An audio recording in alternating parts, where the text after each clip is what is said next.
היי, אורן דוברי מגלובלנט גמל. אם הגעתם לכאן, סימן שאתם משקיעים במדד ה-S&P או חושבים להשקיע במדד ה-S&P, מדד 500 החברות הגדולות בעולם.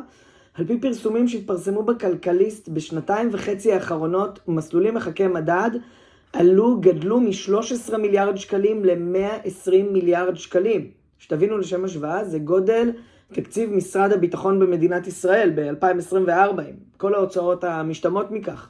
עכשיו, במסלולים של החברות הגדולות גובים דמי ניהול גבוהים, אבל לא כולם יודעים שלא חייבים לשלם כל כך יקר לבתים הגדולים או לכל מיני סוכנים שגוזרים קופונים כל כך גדולים מהכספים שאנחנו חסכנו.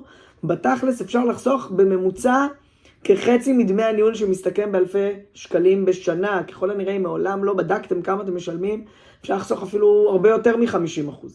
אז עכשיו, אחרי שעזרנו ל5,000 ישראלים לעשות את המעבר להשתלמות וגמל בניהול אישי, אנחנו רוצים לתת גם לכם הזדמנות להשאיר את הפרטים שלכם לשיחת אפיון, כדי שנוכל להבין יחד איך גם אתם תוכלו לחסוך 50% מדמי הניהול ולקבל שליטה על העתיד הכלכלי שלכם. אז תשאירו פרטים כאן למטה. אני כבר אומר, חלק מהאנשים לא יאמינו לכם, חלק יחשבו שזה לא הגיוני, אבל רק אתם תדעו כמה קל זה לנהל בעצמכם מסלול עוקב מדד S&P ולחסוך אלפי שקלים בעלויות, בהוצאות בשנה.